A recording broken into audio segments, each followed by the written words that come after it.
3. 잔재물 관리. 핵심 이론 01. 잔재물 성상 파악. 이 파트는 그 잔재물을 처리를 왜 해야 되는지에 대한 그 필요성과 그리고 해당 잔재물이 어떤 종류와 처리 지침을 가지고 있는지를 공부를 하시면 좋을 것 같습니다.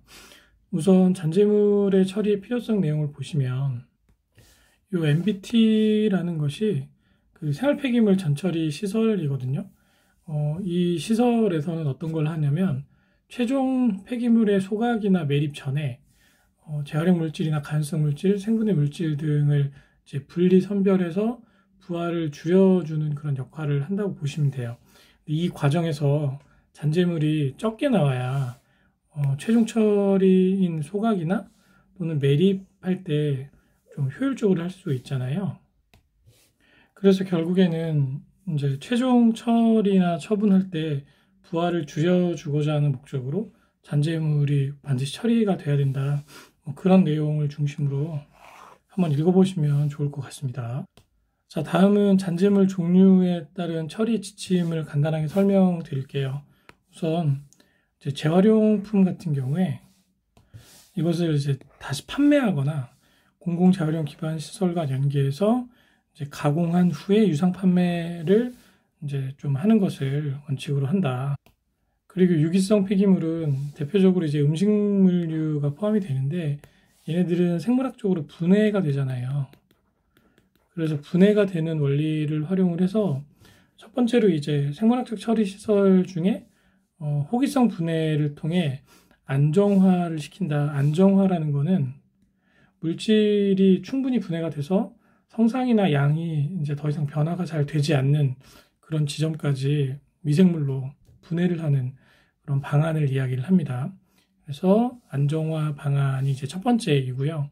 두 번째는 이런 유기성 폐기물을 이제 분해했을 때 특히 혐기성 소화를 거치면 이제 에너지화를 할 수가 있겠죠. 이때 발생하는 에너지가 대표적인 에너지가 메테인이라고 말씀드렸습니다. 그리고 마지막으로 기존 매립 시설 내에 이제 LFC가 랜드필 가스의 약자입니다. 이게 이제 메테인이겠죠. 이 회수 시설이 이미 설치되어 운영 중이거나 또는 이제 향후에 설치할 계획이 있는 지자체는 여기서도 이 가스를 회수를 해서 이용하는 방안으로 한다.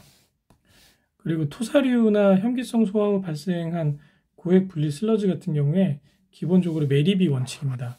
근데 이제 토사류는 바로 매립하는 경우가 많고 이제 혐기성 소화 이후에 발생한 이 고액 분리 슬러지는 충분한 이제 분해 2차 호기성 분해 과정을 통해서 안정화시킨 후에 매립을 하는 것을 원칙으로 하고 있다라는 내용이겠죠. 마지막으로 호기성 분해 안정화 후에 남은 그 잔재물 같은 경우는 이제 회수해서 고형 연료로 만들기도 하고 판매를 하기도 하고 이것을 이용해서 다양한 제품을 만들기도 합니다. 매립도 하고 그래서 각각의 적합한 방식을 활용해서 처리를 하는 것을 원칙으로 한다고 할 수 있겠죠. 또 문제 보시겠습니다. 잔재물의 종류 가운데 재판매, 공공재활용 기반시설과 연계해서 가공 후 유상 판매 방안이 필요한 것은 재활용품이 답이고요. 유기성 폐기물은 분해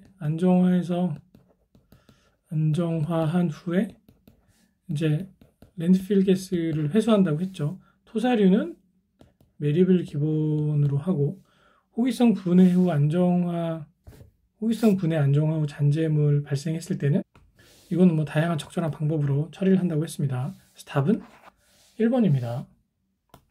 핵심 이론 02 유기성 잔재물 생물학적 처리 계획. 유기성 잔재물은 말 그대로 분해가 됩니다. 분해. 네. 미생물에 의해 분해가 되기 때문에 생물학적 처리 계획을 잘 세우는 것이 중요하겠죠. 적절하게 분해를 시켜서 안정화를 시켜야 이거를 매립 부지에 매립을 했을 때 땅꺼짐 현상이나 그런 것이 발생하지 않고 그리고 랜드필 가스를 좀 빠른 시일 내에 회수할 수 있기 때문에 반드시 이제 생물학적으로 안정화시키는 단계가 중요하겠죠. 관련된 그 내용이 여기 설명이 되어 있고요. 그래서 생물학적 안정화 방안을 순서대로 첫 번째 호기성 안정화, 두 번째 현기성 안정화로 말씀드릴 수 있겠습니다. 그래서 이게 꼭 순서가 뭐 딱 정해진 건 아니지만 대부분 호기성 안정화가 먼저 이루어지고 그리고 나서 산소가 없는 상태에서 이제 현기성 안정화가 진행이 되죠. 호기성 안정화에서는 메테인 가스가 발생하지 않습니다. 그래서 여기서 에너지 회수가 어려워요. 대신에 이 과정이 다 끝나면 그리고 나서 현기성 안정화로 넘어가서 메테인 가스를 회수할 수 있는 그런 단계로 할 수 있는 것이지요. 유기성 잔재물을 생물학적으로 처리하는 내용으로 적절하지 않은 것은 매립량의 최소화를 위해 안정화가 필요하고요. 호기성 안정화의 배출 물질은 주로 이산화탄소와 물이 발생을 합니다. CO2와 이것도 봤고요. 호기성 안정화를 일명 메탄 발효. 메탄 발효는 현기성 안정화의 또 다른 표현입니다. 그래서 답은 3번이죠. 핵심 이론 03 잔재물 매립지 복토제 활용. 이 파트에서는 이 잔재물을 매립지의 복토제로 활용하는 그런 방안에 대한 이야기고요. 우선 복토가 뭔지를 알아야겠죠. 복토는 흙을 덮는 거잖아요. 네, 흙을 매립을 하고서 덮는 과정인데 왜 덮느냐? 이제 침출수 발생을 억제하거나 여러 다양한 병원균 매개체의 서식을 방지하고 악취나 유독가스 배출 방지, 미관상 문제, 화재 예방 이런 다양한 목적으로 폐기물을 매립한 후에 흙을 덮습니다. 흙을 덮을 때는 어떤 그 시간의 어떤 그 차이에 따라서 1일 복토, 중간 복토 또는 마지막에 하는 최종 복토 이렇게 세 가지로 나눌 수 있고요. 1일 복토는 보통 당일날 빠르게 5시간 이내에 진행을 합니다. 이거는 폐기물을 이제 내려놓고 비산의 문제나 또는 악취를 최소화하기 위해서 빠른 시간 내에 복토를 하는 기준이고요. 두께는 20cm 정도를 한다고 합니다. 두 번째로 중간 복토인데요. 중간 복토는 여기 보면 이제 쓰레기 운반 차량을 위한 도로 지반 제공이나 장기간 방치되는 매립 부분에 빗물 배제를 목적으로 실시한다고 나와 있는데 이 장기간의 기준이 7일입니다. 7일. 네. 그래서 7일 이상 중단될 때에는 일반적으로 관리법에서는 30cm를 복토를 하라고 되어 있지만 보통은 그거보다 두껍게 좀 강화해서 50cm 기준으로 흙을 덮는다고 합니다. 그리고 마지막으로 최종 복토는 우선 식물이 살 수 있는 좋은 흙을 가지고 와서 60cm 이상을 복토하는 것을 기준으로 하고 있고요. 그리고 이 단면이 이제 식생층, 배수층, 차단층, 그리고 지지층 이렇게 총 4개의 단면으로 구성을 해서 이제 복토를 하게 되거든요. 그런데 이렇게 구성된 각 단별로 약간 이격을 둔다고 합니다.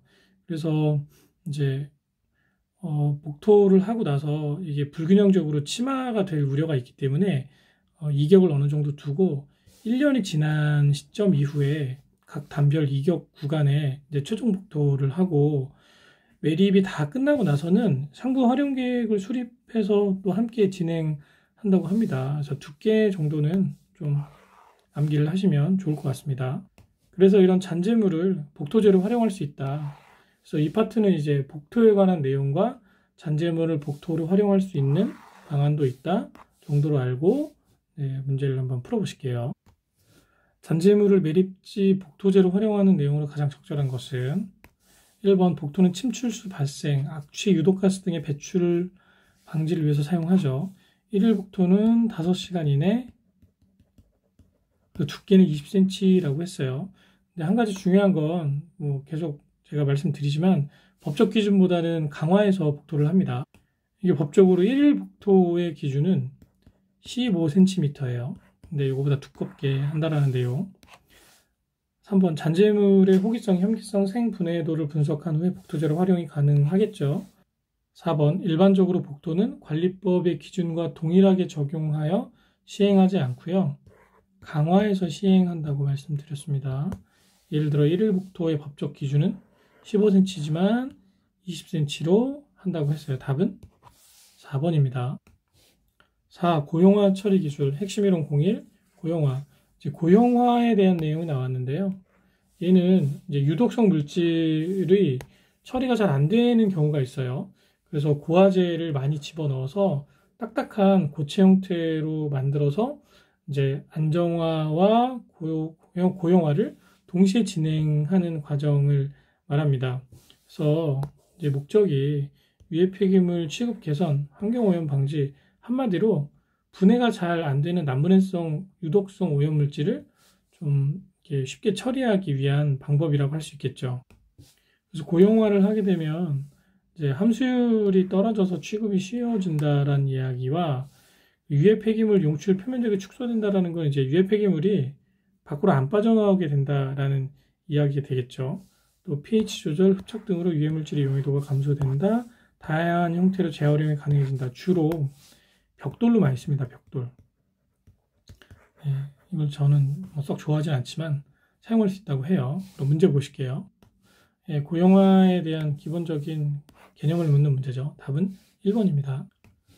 핵심 이론 공이 고용화 방법 및 공정. 고용화는 크게 유기성 공정과 무기성 공정으로 나뉘는데요. 유기성 공정이 좀 가격이 비싸요.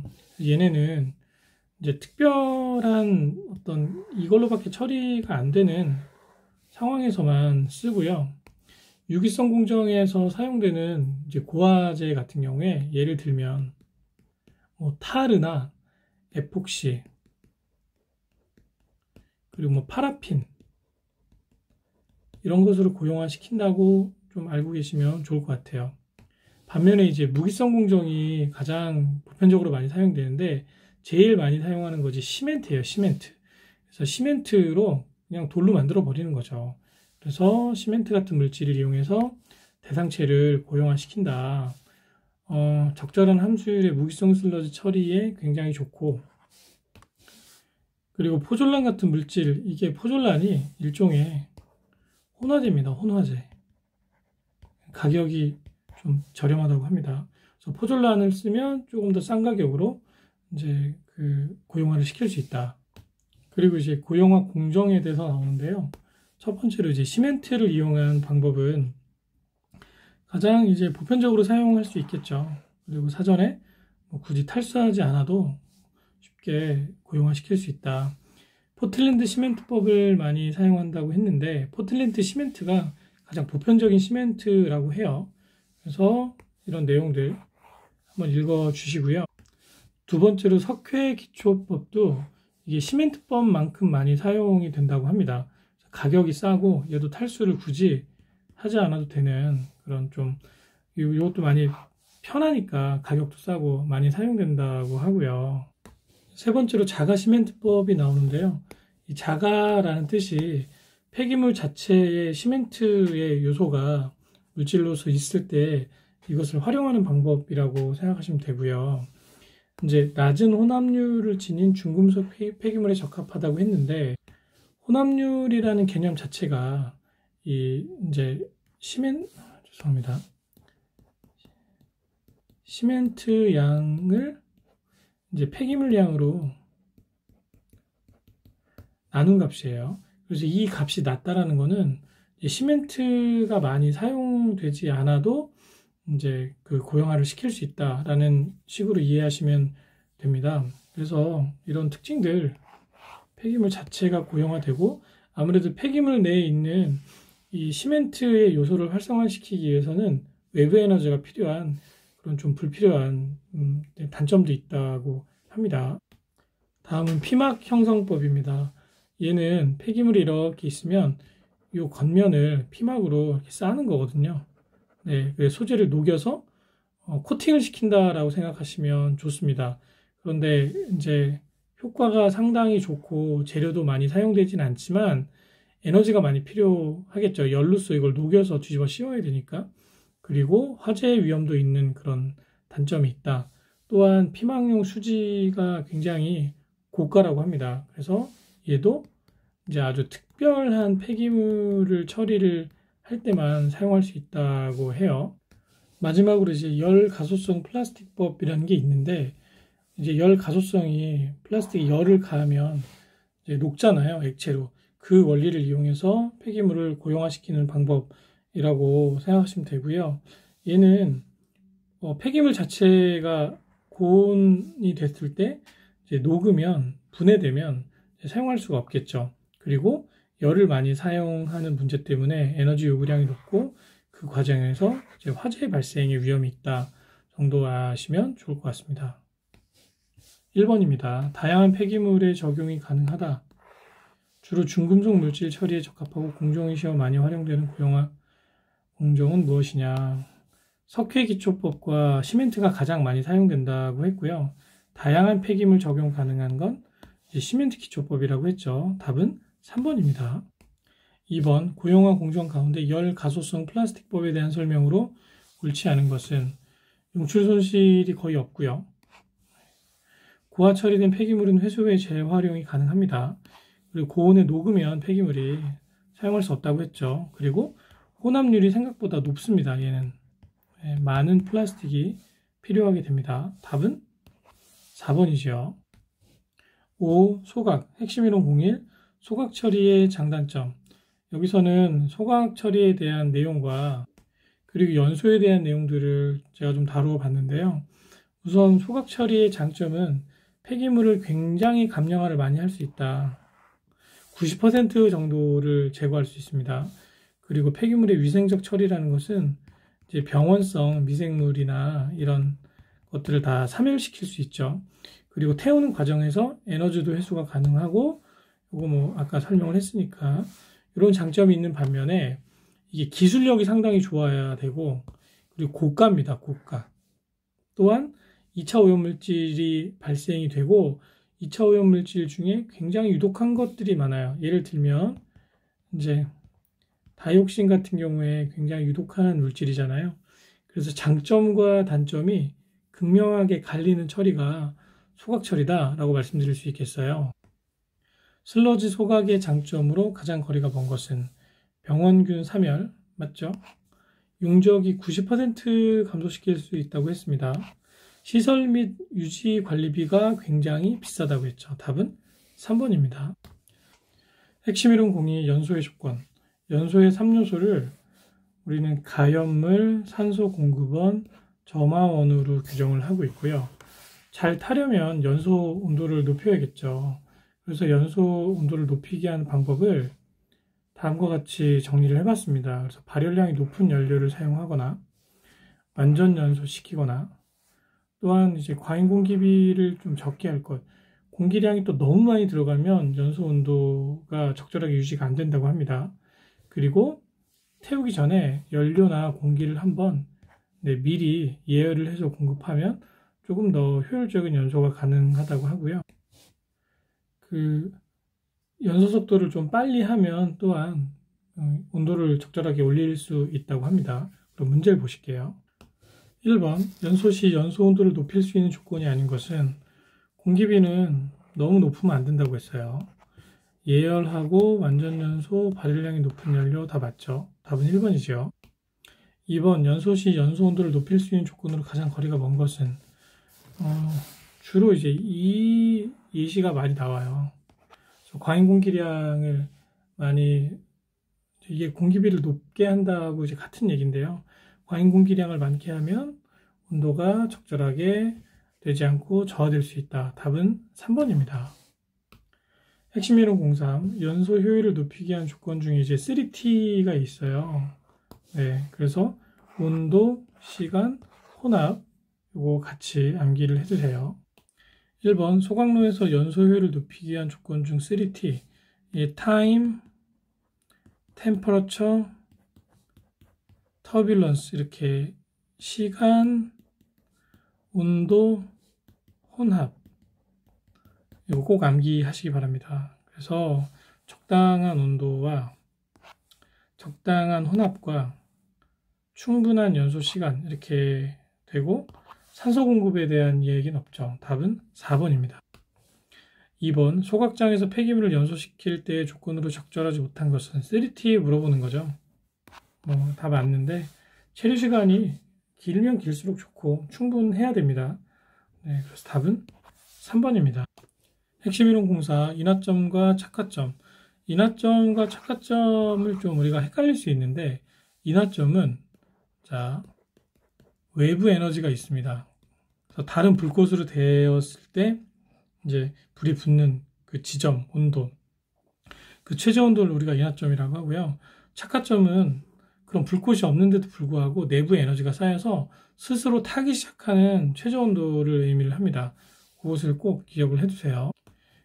그래서 착화점 같은 경우는 분자 구조가 간단할수록 이 온도가 상당히 높아진다고 하고요. 그리고 화학결합의 활성도가 클수록 착화 온도는 낮아진다. 활성이 잘 된다는 얘기는 분해가 잘 될 수 있다라고 이해하면 좀 좋을 것 같아요. 이게 또 같은 얘기죠. 네, 니은이나 디귿. 그래서 화학 반응성이 클수록 외부의 어떤 다른 물질과 반응이 잘 될수록 결합의 고리가 얼마나 잘 깨지느냐, 그렇지 않느냐. 분자 구조가 복잡하면 복잡할수록 결합의 구조는 잘 깨질 수가 있어요. 근데 간단하면 잘 안 깨집니다. 그래서 이제 기억처럼 착화 온도가 높아지게 되는 거고, 니은 디귿처럼 착화 온도가 낮아지게 되는 거죠. 그리고 이제 발열량이 클수록 착화 온도가 낮아지고, 이제 공기 중에 산소 농도 및 압력이 높을수록 쉽게 이제 불이 붙겠죠. 그리고 비표 면적이 클수록 또 쉽게 불이 붙을 수 있습니다. 그럼 문제 보실게요. 1번, 분자 구조가 간단할수록 착화 온도는 높아진다고 했죠. 네, 그래서 높아진다고 했습니다. 그건 아니죠. 발열량이 높을수록 착화 온도는 낮아진다. 착화 온도가 낮아진다는 게 불이 잘 붙는 거잖아요. 2번도 틀리고, 활성화 에너지가 작을수록 착화 온도는 높아지지 않고 낮아지죠. 화학결합의 활성도가 클수록 불이 잘 붙습니다. 답은 4번입니다. 핵심이론 05, 공기비. 공기비는 대기에서도 나오긴 하는데 폐기물에서도 좀 중요한 개념 중에 하나입니다. 그래서 공기비가 클 경우에 이제 실제 공기량을 더 많이 주는 거잖아요. 공기비가 작은 경우는 이론 공기량이 더 큰 거예요. 그래서 실제 공기량을 더 많이 주면 과다 공기가 들어가서 적절한 온도로 연소가 잘 안 되고, 그리고 배기가스에 의해서 열이 손실이 나거나 장치가 부식될 수 있는 문제가 생기고요. 반대로 공기비가 너무 작으면, 그러니까 이론 공기량이 너무 크고 실제 공기가 적절하게 이제 주입이 안 된 거잖아요. 이럴 때는 연소가 잘 안 됩니다. 불완전 연소. 그래서 이 불완전 연소할 때 이제 일산화탄소가 배출이 많이 되죠. 매연도 나오고. 네, 그런 차이가 있다. 그럼 문제를 보시겠습니다. 쓰레기를 연소시키기 위한 이론 공기량이 10이래요. 10 큐빅미터 퍼 킬로그램. 1kg 연소할 때 10 큐빅미터만큼의 이제 공기가 필요하다는 거죠. 이론적으로. 그러면 공기비는 이론분의 실제잖아요. 그러면 이론 공기량이 10이 되겠고, 공기비가 1.1이면 실제만 놔두고 넘기면 1.1 곱하기 10 하면 11.0 큐빅미터 퍼 킬로그램이라는 답이 나오겠죠. 그렇죠? 그래서 답이 4번입니다. 2번, 공기비가 클 경우 나타나는 현상. 공기비가 크다라는 것은 실제 공기를 이제 너무 많이 줘서 발생하는 문제죠. 네. 그러면 이 중에 공기가 적었을 때 발생하는 문제만 찾으면 돼요. 그래서 공기가 적게 되면 연소가 잘 일어나지 않아서 일산화탄소나 매연이 발생할 수 있다고 했죠. 답은 4번입니다.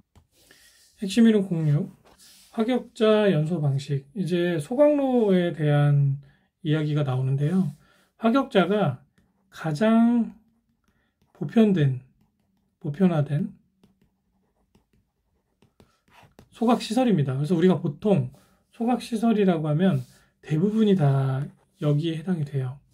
그래서 이제 방식은 화격자 윗부분에서 폐기물을 공급을 하고요. 공기를 아래에서부터 불어 넣어줘서 이제 그 폐기물을 소각시키는 방식입니다. 일반적으로 가장 대표적인 생활 폐기물을 소각할 때 사용을 하고요. 그래서 이 화격자 스토커 연소 방식은 구조가 다른 시설에 비해서 비교적 간단하고 고장이 적다고 합니다.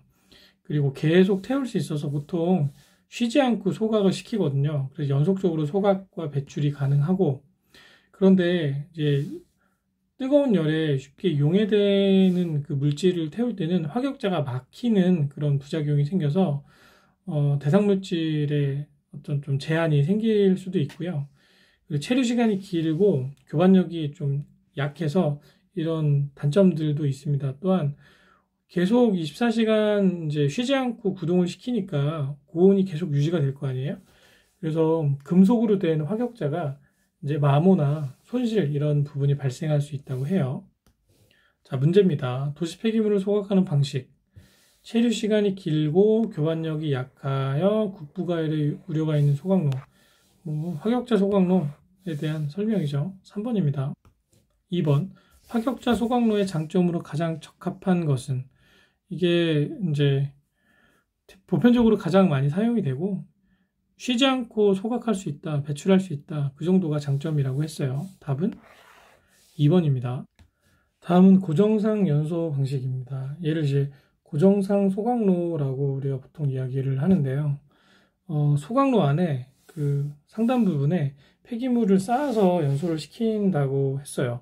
그래서 화격자에서는 이제 적재할 수 없는 온이, 입자상 물질, 이런 것들을 이제 열을 받아 용융시키면서 착화 연소하는 스타일로 이해하시면 되고요. 플라스틱 같은 거 태울 때 좀 잘 많이 사용하는 방식입니다.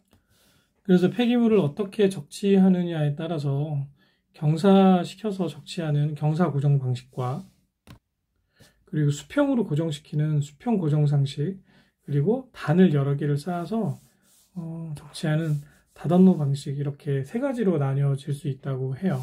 자, 문제를 보시겠습니다. 폐기물을 연소시키기 위한 소각로의 한 형태라고 하고요.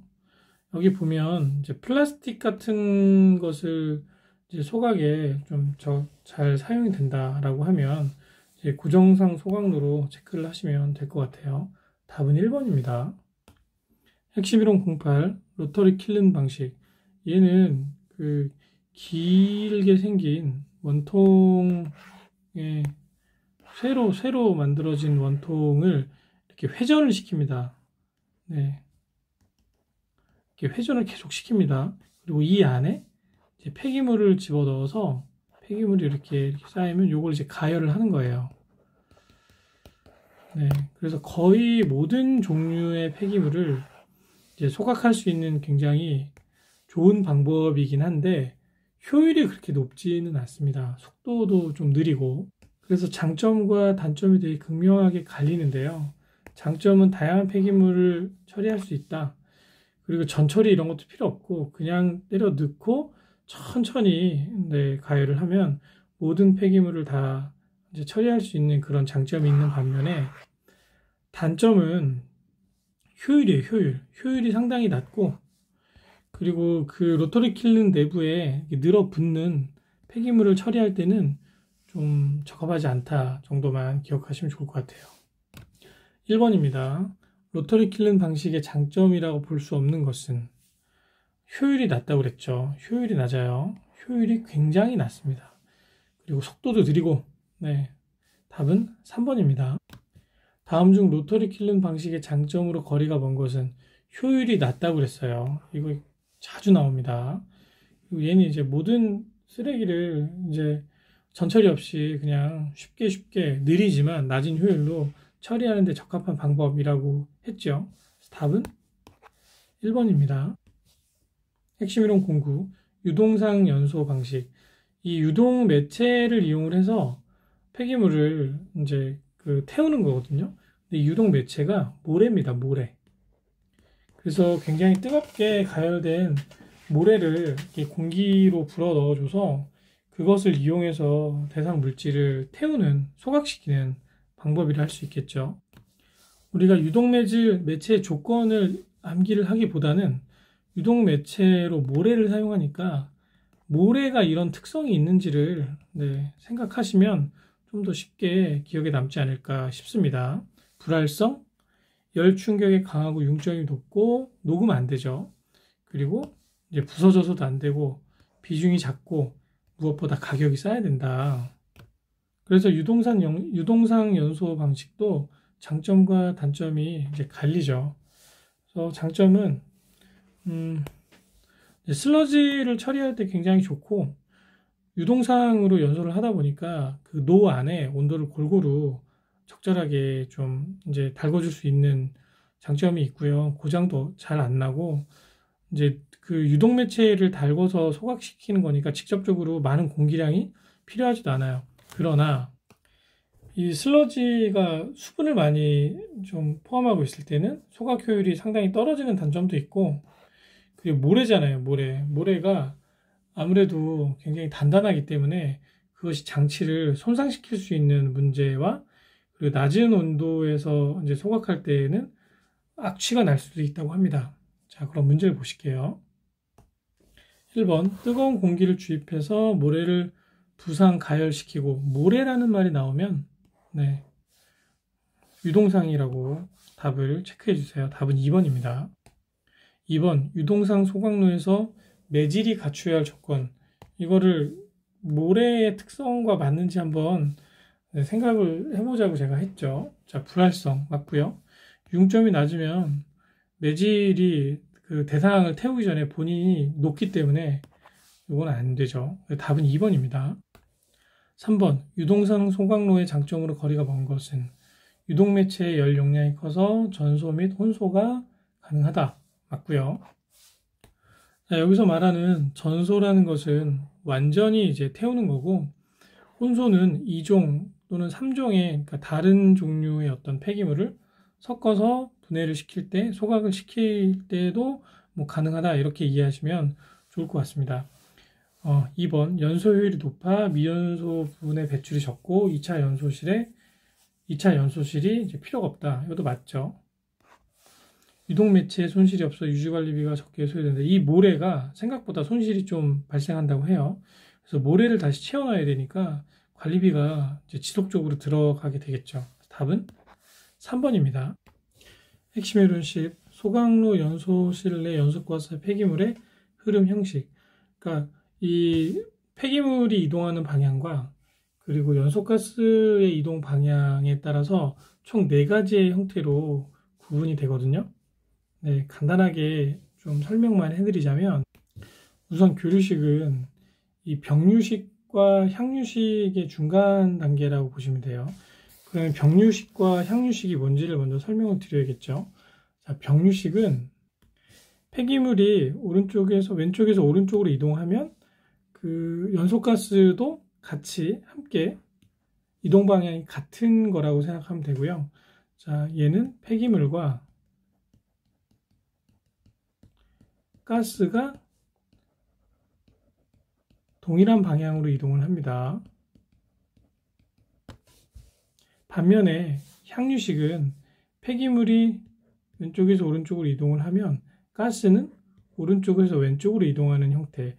언젠가는 만나겠죠. 그럼 만나는 과정에서도 폐기물과 가스의 방향이 서로 엇갈린 방향으로 진행이 되는 것을 향유식이라고 하고요. 그래서 교류식은 이제 병류식과 향유식의 중간 단계라고 했는데, 부분적으로 병류가 일어나거나 부분적으로 향유가 일어나는 것을 유도해서 하는 방식이라고 생각하시면 되고요. 이제 이 회류식은 이제 스위치가 있대요. 그래서 그 스위치를 통해서 향유와 병류 또는 교류의 형태를 우리가 선택할 수 있는 방식이라고 이해하시면 됩니다. 또 문제 보실게요. 발열량이 상당히 높은 폐기물의 소각 처리 시 소각로 연소실 내에 연소가스와 폐기물의 흐름 형식으로 가장 적절한 것은 병류식이라고 했고요. 핵심 이론 11, 발열량. 첫 번째, 폐기물 발열량 산정 방법. 이 부분은 발열량 산정 방법을 시험 문제에서 직접 물어보거나 또는 이제 고위 발열량, 저위 발열량 계산하는 문제가 많이 나오거든요. 그래서 이 부분을 이제 산정 방법이 3가지가 있다는 것을 암기를 해주시고, 아래에 나와 있는 고위 발열량과 저위 발열량 식 전체를 통째로 다 암기를 해주시기 바랍니다. 네, 그러면 문제를 한번 보실게요. 1번 쓰레기의 저희 발열량을 측정하는 방법으로 알맞지 않은 것은 보시면 추정식 단열 열량계에 의한 방법, 원소 분석에 의한 방법 세 가지 제가 암기하라고 말씀드렸죠. 흡착에 의한 방법은 없습니다. 답은 3번입니다. 2번 듀롱식과 관련이 있는 발열량 분석법은 암기를 하실 때 이 원소 분석 방법이 이제 듀롱식이거든요. 그래서 이렇게 그냥 같이 암기를 해주세요. 그래서 답은 3번입니다. 3번 보시겠습니다. 중량비로 수소가 15%, 그리고 물이 1%인 연료의 고유 발열량이 고유 발열량 값이 이제 9,500 킬로칼로리 퍼 킬로그램이라고 합니다. 이것을 저희 발열량으로 환산을 해보겠습니다.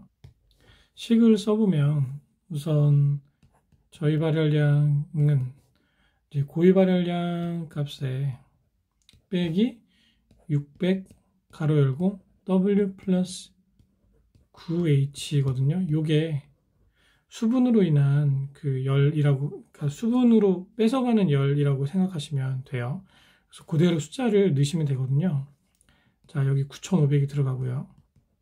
빼기 600 괄호 열고 이제 W 곱하기 9H인데 여기 보면 물은 1%라고 했잖아요.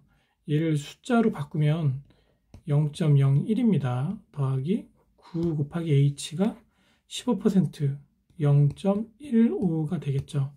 그래서 9,500에서 이 값을 뺀 값이 바로 저희 발열량 값이 되겠죠. 계산해 보시면 대략적으로 8,684 킬로칼로리 퍼 킬로그램인 값이 나옵니다. 그래서 답은 1번입니다. 4번입니다. 같은 문제라고 볼 수 있죠. 여기서는 식이 아예 주어지죠. 그래서 이 식에 이제 그대로 넣으시면 됩니다. 그래서 계산을 한번 해보세요. 계산하면 11,457 이 값이 나올 겁니다. 5번입니다. 이제 듀롱식을 이용한 고유 발열량 값을 구하는 문제인데요. 여기 지금 탄소가 30%, 수소가 10%, 산소가 45%, 질소가 5%, 황이 0.5%, 그리고 회분, 이건 재죠, 재. 이게 9.5%라고 해요. 그러면 듀롱식에 의하면 여기서 지금 질소와 회분은 필요가 없습니다. 그럼 나머지 인자를 집어넣어서 식을 우리가 구성을 해보면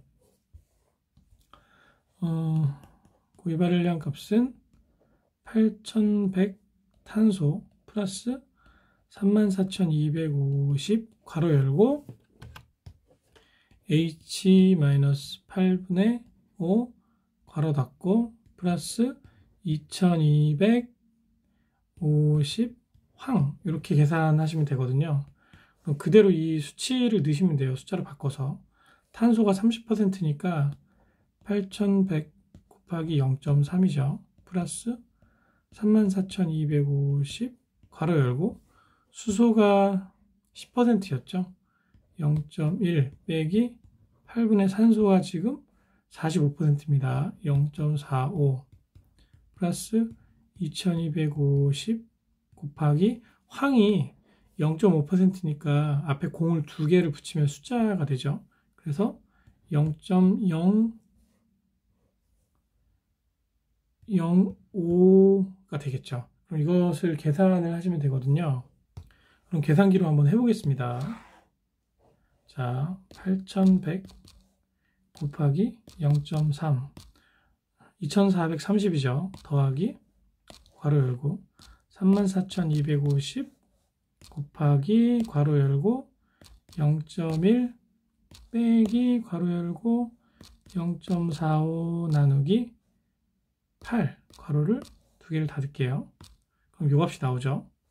네, 더하기 괄호 열고 2250 곱하기 0.005. 그럼 3939라는 값이 나와요. 네, 그러면 3939 가장 근사한 값이 2번이죠. 그래서 답은 2번입니다. 다음은 이제 소각로 설계에 관한 계산 문제식인데요. 이제 쓰레기를 소각하는 능력에 대한 문제가 나오고, 그래서 화격자의 면적 대비 이제 시간당 얼마만큼의 쓰레기를 태울 수 있느냐, 그것을 묻는 문제지요. 그리고 연소실 부하율은 소각로의 단위 부피당 시간당 얼마만큼의 그 폐기물을 소각할 수 있느냐, 그것을 발열량 단위로 이제 계산을 하는 문제고요. 연소실에서 열이 얼마큼 발생하는지도 우리가 문제를 푸는 경우가 발생합니다. 그러면 한번 문제를 직접 보시겠습니다. 1번 보시겠습니다. 화격자 소각로의 소각 능률이 220kg/m 제곱 아워 1시간당 단위 면적에서 220kg을 연소시킬 수 있다고 합니다. 그러면 소각 능률 값이 결국에 화격자의 면적분의 이제 쓰레기량이잖아요. 그럼 이걸 가지고 문제를 우리가 푸시면 됩니다. 문제에서 원하는 건 쓰레기량이 주어집니다. 8만 kg 하루에 8시간 소각했을 때 이제 면적이 어떻게 되느냐, 이걸 얘를 물어보는 거잖아요. 네. 그러니까 얘랑 자리를 스위치를 하면 되죠. 그럼 면적은 능률분의 쓰레기량 해서 단위가 만약에 틀리면 단위만 환산해서 맞춰주면 되는 문제예요. 그럼 얘를 계산을 해보면 우선 쓰레기량이 8만 kg per day인데 원 데이에 이게 8시간 지금 소각을 한다고 했잖아요. 우리가 이 소각 능률에 나온 단위가 1시간 단위이기 때문에 얘를 아워 단위로 바꿔줘야 됩니다. 그러면 약분하면 밑에 거 지우겠습니다. 네. 그러면 10,000 kg per 아워가 되겠죠. 분자가. 그리고 분모는 똑같이 220 넣어주시면 돼요. kg per 미터 제곱 아워 하면 kg 아워 없어지고 미터 제곱만 분자로 올라가서 계산이 완성이 되겠죠. 그러면 이거를 계산기로 해보면 10,000 나누기 220 하면 45.45 그러면 45.5 미터 제곱이 나오겠죠. 그래서 답은 2번입니다. 2번입니다. 이것도 같은 문제죠. 얘도 똑같이 이제 400kg per 미터 제곱 아워, 이게 소각 능력이고요. 그리고 쓰레기량이 이제 15,000 kg per day인데 하루에 8시간씩 하니까 15,000을 이제 8로 나눈 값을 분자 분모에 넣어서 계산을 하시면 돼요. 직접 계산해 보시면 됩니다. 이 식을 외우셔야 돼요. 이제 소각 능률 값은 화격자 면적분의 쓰레기량. 얘를 암기하시면 여러 문제를 푸실 수 있습니다. 한번 계산을 해보시기 바랍니다. 3번입니다. 폐기물 2만 kg per day 하루에 10시간 가동을 한다고 합니다. 10시간 per day 가동을 하고 처리를 했을 때 소각로 내 열 부하가 4만 kcal per 미터 세제곱 아워, 이게 열 부하 값이죠. 그리고 발열량이 이제 500 kcal per kg일 때 소각로 부피, 얘는 소각로의 부피 값이 열 부하분의 폐기물량 곱하기 발열량. 이 식을 암기하시면 푸실 수 있어요. 결국에 우리가 이제 얘를 직접 구하라고 하는 문제니까 식을 기준으로 숫자를 한 번씩 다 대입해서 넣으시면 푸실 수 있습니다. 우선 열 부하가 지금 4만 킬로칼로리잖아요. 네. 4만 죄송합니다. kcal per 킬로그램. 죄송합니다. 단위가 미터 세제곱 아워. 이게 열 부하 값이죠. 근데 하루에 10시간을 이제 소각을 시킨다고 합니다. 왜냐하면 폐기물의 양이 지금 대이로 나왔기 때문에. 그래서 얘를 아워로 바꾸거나 얘를 데이로 바꾸거나 뭐 이렇게 편한 대로 하시면 돼요. 여기서는 이제 요 아워를 데이로 바꿔볼게요. 그러면 곱하기 10시간 per 데이가 분모가 되겠고요. 분자는 이제 폐기물 양이 2만이잖아요. 2만 킬로그램 per 데이. 그 다음에 발열량 값이 500 kcal per 킬로그램. 단위가 다 이렇게 약분되고 데이, 아워에서 요것만 남죠.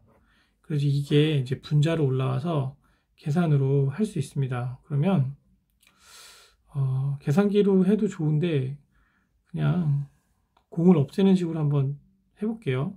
공 하나 없애고 하나 없애고요. 하나 둘 셋 넷 하나 둘 셋 넷 하면 2 곱하기 50 나누기 4잖아요. 그럼 이거 100 아닙니까? 100? 100을 4로 나누면 이제 25가 되겠죠. 그래서 답이 4번입니다. 네. 4번입니다. 쓰레기 발생량 같은 문제지요. 이것도 좀 복잡하니까 한번 풀어볼게요. 24,000 kg per day. 그리고 발열량이 500 per kg이고요. 열 부하값이 5만 kcal per 미터 세제곱 곱하기 hour이죠. 여기서 이제 1일 가동시간 12시간이라고 했으니까 요거 데이로 바꿔주는 인자 곱해서 나누면 돼요. 그럼 직접 계산을 한번 해보면 24,000 kg per day 곱하기 500 kcal per kg을 자 5만 kcal per 미터 세제곱 hour 곱하기 하루에 12시간 가동한다고 했죠. 12시간 per day 하면 요거 계산기로 이건 한번 해보겠습니다. 자, 가로 열고 24,000 곱하기 500 가로 닫고 나누기 5만 곱하기 12 하면 20이 나오죠. 그래서 요거만 단위가 살아있기 때문에 20 큐빅미터가 되겠죠. 그래서 답은 1번입니다. 5번입니다. 가로, 세로, 높이의 길이가 나와 있고, 자, 이것을 통해서 우리는 이제 부피를 알 수 있겠죠. 부피가 얼마인지 1.2 곱하기 2 곱하기 12 계산하시면, 네, 계산을 한번 해볼게요. 1.2 죄송합니다. 1.2 곱하기 2 곱하기 12 하면 28.8이잖아요.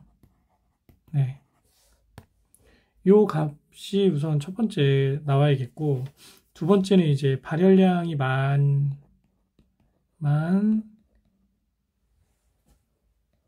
킬로칼로리 퍼 킬로그램이고, 얘를 이제 10kg 퍼 아워의 속도로 연소시킨다고 합니다. 연소실의 열 발생률을 이제 구하라고 나와 있는데, 여기 식을 보시면 단위 킬로칼로리 퍼 미터 세제곱 곱하기 아워입니다. 그러면 이제 얘를 통해서도 우리가 식을 우선 물론 이 열 발생률을 구하는 공식을 우리가 암기를 하셔야죠.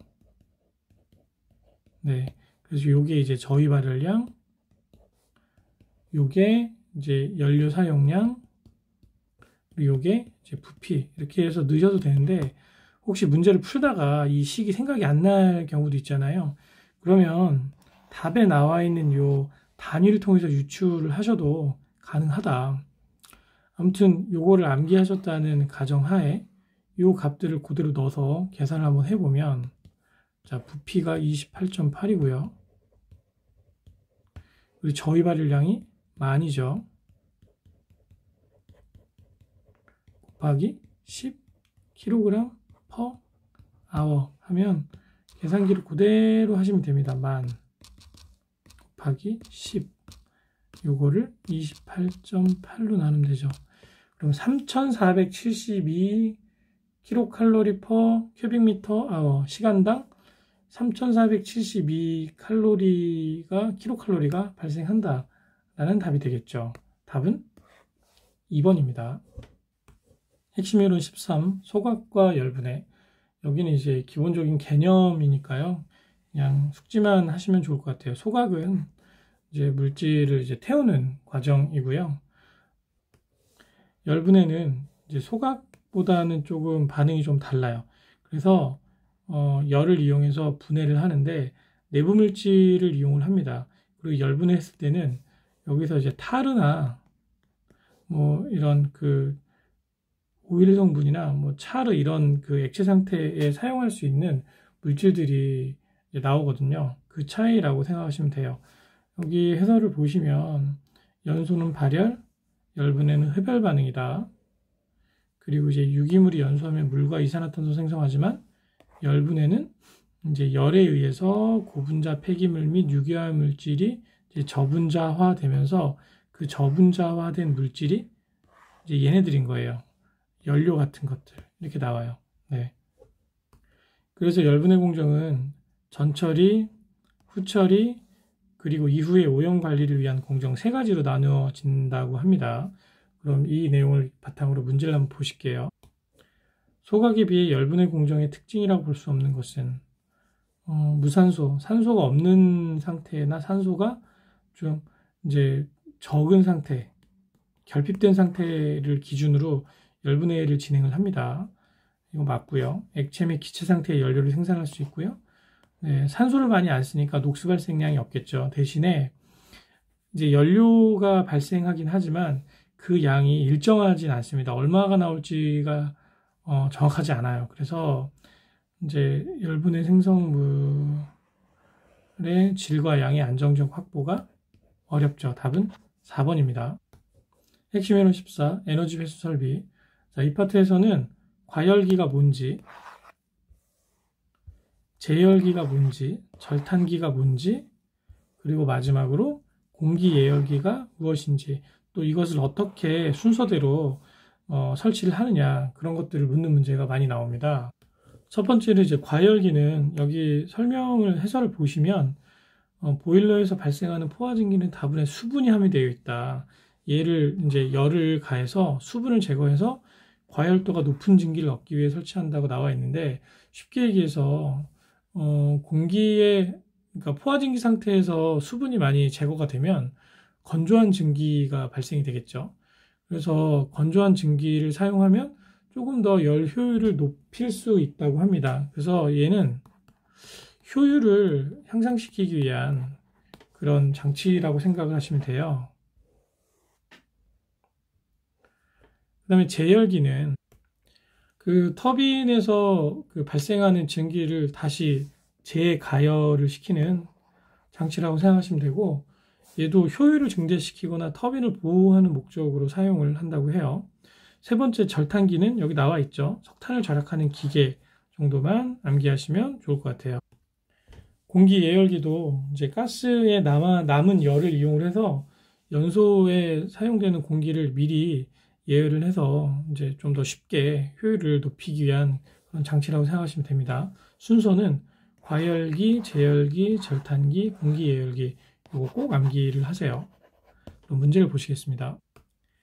1번, 폐기물을 소각할 경우 필요한 폐열의 회수 및 이용 설비가 아닌 것은 과열기, 부폐조는 굉장히 뜬금없는 열 교환기, 공기 예열기 다 맞죠? 답은 2번입니다.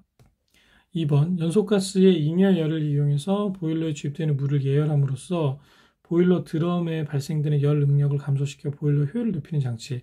이 문제가 자칫하면 틀릴 수 있습니다. 이게 예열하는 장치가 두 개예요. 하나는 절탄기고 하나는 공기 예열기인데 위에 해당하는 내용은 이 절탄기에 관련된 내용입니다. 그래서 답은 3번입니다.